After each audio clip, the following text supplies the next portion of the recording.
दोस्तों नमस्कार। उत्तर प्रदेश के मेरठ में हुए सौरभ राजपूत हत्याकांड को आज 3 दिन का वक्त गुजर चुका है। 3 दिन मतलब खुलासे के बाद। वैसे तो 2 हफ्ते से ज्यादा इस केस को हो चुका है, लेकिन जब से ये पूरा मामला सामने आया है तब से रोजाना इस मामले में चौंकाने वाले खुलासे हो रहे हैं। खुलासे ऐसे ऐसे हो रहे हैं कि किस पे शक करें, किस पर विश्वास करें, किसकी बात माने और किसकी बात नहीं माने। कोई कह रहा है कि आरोपी जो पत्नी है, खतरनाक महिला मुस्कान, वो नशा करती थी, तो कोई कहता है कि नशा नहीं करती थी, तो कोई कहता है वो साइको है, कोई कहता है तांत्रिक है, तो कोई कहता है कुछ है, कोई कहता है कुछ है। लेकिन सौरभ राजपूत हत्याकांड एक ऐसा केस बन चुका है दोस्तों।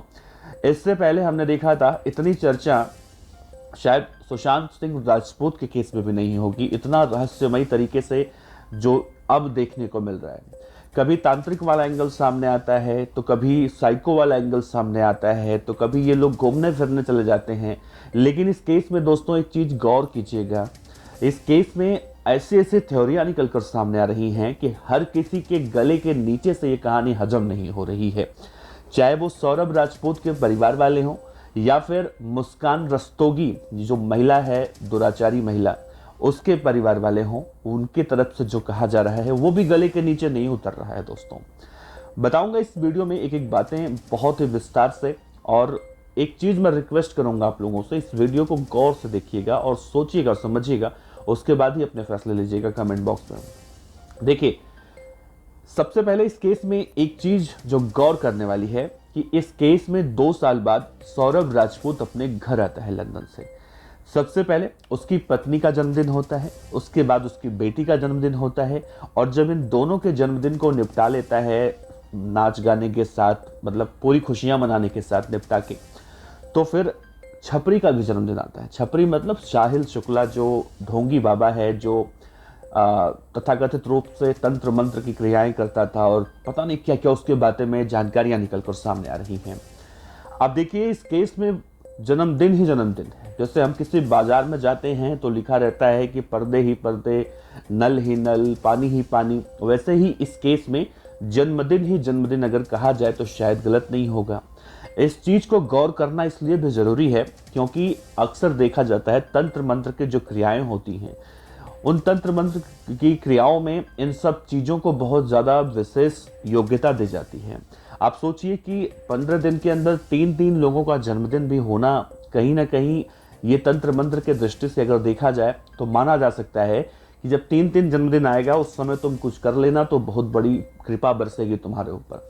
शायद ये ढोंगी बाबा साहिल शुक्ला, जो तथाकथित रूप से सीए है, बेरोजगार है, प्रेमी है, पागल है, साइको है, जो भी आप इसको कह लीजिए, जो भी इसको समझ लीजिए, वो कहानी है। अब इन्होंने जब मुस्कान ने अपने पति की हत्या की अपने प्रेमी के साथ मिलकर, तो सबसे पहले जो घर वालों का बयान निकलकर सामने आया, मैंने देखा, मैं बहुत ज्यादा भावुक हो गया और सोचने लगा कि भाई एक ससुर अपने बेटी को फंसाने के लिए दामाद को कैसे अच्छा कह सकता है। अक्सर ऐसा नहीं होता है। लेकिन ससुर जिस तरह से कह रहा था कि ऐसा नहीं है, वैसा नहीं है, मेरा दामाद बहुत अच्छा था, और सास भी कह रही है कि मेरा दामाद बहुत अच्छा था, मेरी बेटी शराब के नशे में ही ये सब कुछ कर रही थी। लेकिन जब देखा गया, जो पुलिस की रिपोर्ट निकल कर सामने आई है, उसमें तो ये कहा गया कि बेटी नशे में थी ही नहीं। जिस रात ये सब कुछ हुआ उस वक्त वो नशे में थी ही नहीं, यानी वो नशा नहीं करती थी, जबकि घर वाले उसे पूरी तरह से नशेड़ी बताने पर तुले हुए हैं। और एक चीज और, मुस्कान के पिता और मुस्कान की माता जिस तरह से रो रो कर कह रही हैं कि सबसे पहले जब मुझे इस बात की जानकारी मिली तो मैंने कहा कि भाई अब तुम पुलिस में जाकर सरेंडर कर दो। लेकिन दूसरी तरफ सौरभ राजपूत के घर वाले कह रही हैं कि मजदूरों ने सबसे पहले खुलासा किया था, मजदूरों को बुलाया गया था लाश को ठिकाने लगाने के लिए। यानी कि अगर देखिए, एक दिन पहले मुस्कान और उसका कथित प्रेमी साहिल शुक्ला अगर मेरठ आ चुके थे तो उसी दिन उन्होंने बता भी दिया था, फोन पर बता दिया था। अगर मुस्कान की मां के हिसाब से देखा जाए तो भाई उसी दिन क्यों नहीं आए, लाश को ठिकाने लगाने की प्रक्रिया क्यों शुरू की गई। और जब मजदूरों ने मना कर दिया कि भाई इसको मैं नहीं ले जा सकता, मजदूरों ने पुलिस वालों को बुलाया, मजदूरों ने ही सब कुछ किया, तो फिर मुस्कान के माता पिता इस तरह से ड्रामा क्यों कर रही हैं तथाकथित रूप से कि मैंने ही सब कुछ कराया। इस बात पर सौरभ राजपूत के घर वाले कह रहे हैं कि मुस्कान के पिता, माता सब लोग पहले वकील से जाकर मिले, सलाह मशवरा की कि अब क्या किया जा सकता है, अब तो कांड हो चुका है, अब आगे क्या करना है।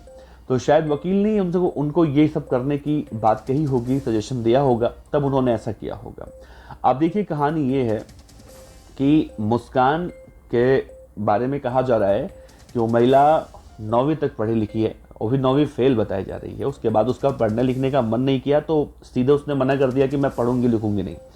अब एक इस तरह से अनपढ़ महिला इतने बड़े बड़े दिमाग कहाँ से लगा रही है, सबसे बड़ा सवाल ये है। दूसरा, ये छपरी जो है, ढोंगी बाबा साहिल जो प्रेमी है, ये रिपोर्ट के हिसाब से जो अभी तक जानकारियां निकल कर सामने आ रही हैं उसके हिसाब से इसे बहुत बड़ा बाबा कहा जा रहा है, आध्यात्मिक गुरु कहा जा रहा है, बड़ी बड़ी चोटी वाला साइको कहा जा रहा है। अपनी नानी को भी ठीक से बात नहीं करता था ये।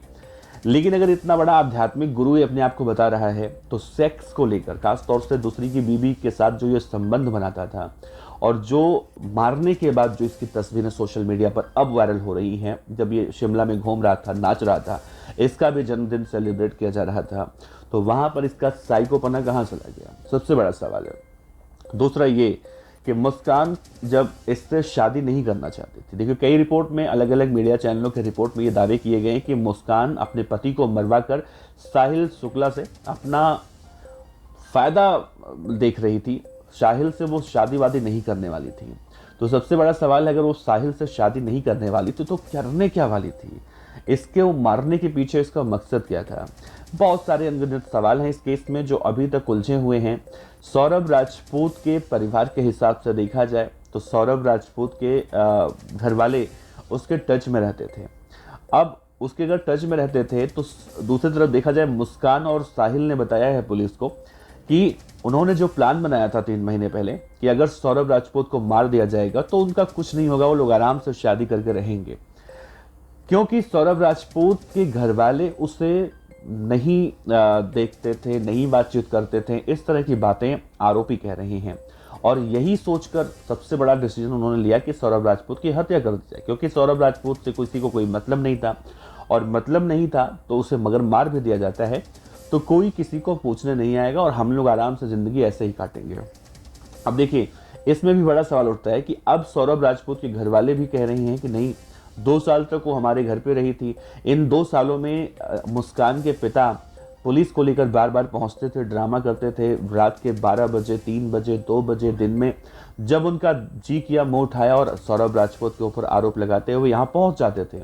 उस समय ये बहुत गरीब हुआ करते थे, अचानक इनके पास पैसे आ गए, 52-53 लाख का घर इन्होंने खरीदा, दुकान खरीद लिया और अपना हुलिया बदल लिया। कुछ इस तरह के आरोप अब सौरभ राजपूत के घर वाले मुस्कान के पिता माता पर लगा रहे हैं। एक खुलासा और हुआ है कि मुस्कान की जो माता हैं, जो चीख चीख कर कह रही हैं कि मेरी बेटी को फांसी की सजा मिले, वो मुस्कान की असली माता नहीं है, वो उनकी सौतेली माता है। कहा जा रहा है कि मुस्कान की माता की मौत हो गई थी, जिसके बाद उनके पिताजी ने, ये जो सामने पिताजी दिख रहे हैं, इन्होंने मुस्कान की मौसी से शादी कर ली थी। अब मौसी जो है इनकी सौतेली माँ है। ये खुलासा अब हुआ है। तो इस केस में दोस्तों देखिए किस तरह से अलग अलग खुलासे हो रहे हैं। एक बातें और कही जा रही हैं कि जब साहिल माफ कीजिएगा सौरभ राजपूत 12वीं तक ही पढ़ा लिखा था तो मर्चेंट नेवी में जॉब कैसे उसका मिला और मतलब वो करता क्या था वहाँ पर मर्चेंट नेवी में और किस रैंक का अधिकारी था, और जब उसकी नौकरी छूट जाती है तो एक मॉल में नौकरी करता है लंदन के। ये सारे सवाल हैं जो अब इस पूरे केस को पेचीदा बना चुके हैं। और सबसे बड़ा सवाल ये है कि कोई भी व्यक्ति हो, मतलब आप कल्पना कीजिए कि अगर कोई थोड़ा बहुत भी अगर किसी का कुछ मिस हो जाता है या किसी से कोई गलती हो जाती है या कोई मान लीजिए बिना बताए ऑफिस से छुट्टी तक कर लेता है तो उसका दिमाग दिन भर खराब रहता है कि कल मैं ऑफिस जाऊंगा तो सबसे पहले मेरा बॉस क्या मुझसे पूछेगा, मैं उससे कैसे लड़ूंगा, कैसे निपटूंगा। यहाँ पर ये दोनों इतने ज़्यादा वैश्य दरिंदे कहे जा सकते हैं कि इन्होंने किसी व्यक्ति की हत्या कर दी, हत्या करने के बाद मुंह में केक डालकर एक कर रहे हैं, नाच रहे हैं, गा रहे हैं, 54 हज़ार रुपये टैक्सी वाले को पे कर रही है। मतलब इनकी ज़िंदगी पूरी अय्याशी में कट रही है। शायद उन्हें इस बात का अंदाज़ा नहीं था कि ये लोग कभी पकड़े जाएंगे या पकड़े जाने के बाद ये भी हो सकता है कि वो कभी सोच के रखे हों कि उन्हें जेल होगी। अब देखिए इस केस में क्यों कहा जा रहा है कि और लोगों का हाथ हो सकता है। अगर सोचिए इन दोनों ने हत्या की होती, अगर सिर्फ ये दोनों शामिल होते हैं इसमें, तो ये लोग बाहर जाने के बाद इनके चेहरे पर कुछ न कुछ तो परेशानियां दिखती। जिस होटल में ये लोग रुके थे, उन होटल मालिकों का कहना है कि ये लोग किसी से बातचीत नहीं करते थे, 6-6 दिन अपने रूम में सफाई तक नहीं करवाते थे, निकलते थे बाहर, घूमते थे, आ जाते थे। अगर पूरी निश्चिंतता इस केस में दिख रही है, शायद ये लोग निश्चिंत इसलिए भी हों क्योंकि इस पूरे मामले में इन्हें पता हो कि वहाँ पर लोग बैठे हैं जो इनके और आका हैं, वो लोग इस पूरे केस को सॉल्व कर देंगे।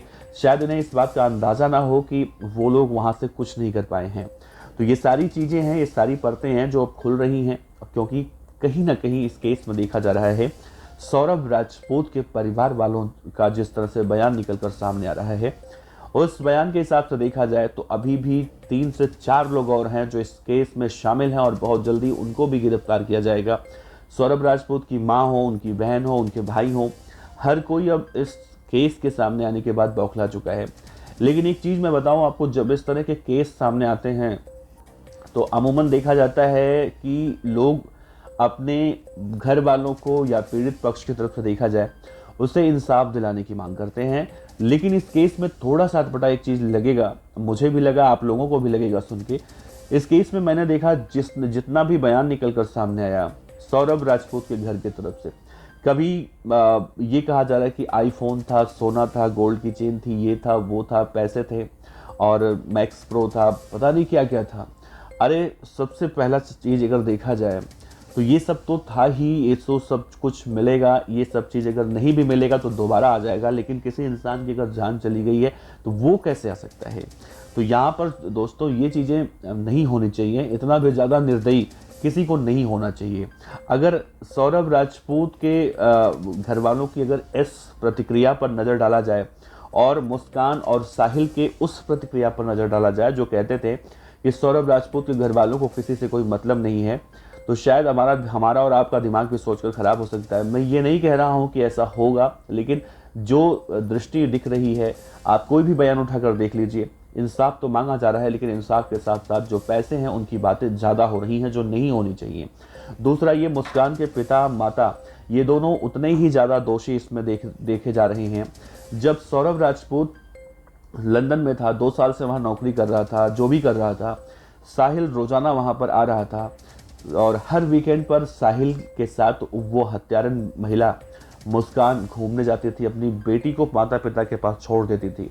तो माता पिता को ये नहीं लगता था, ये नहीं पूछते थे कि भाई तू किसके साथ जा रही है, बेटी को यहाँ छोड़कर क्यों जा रही है?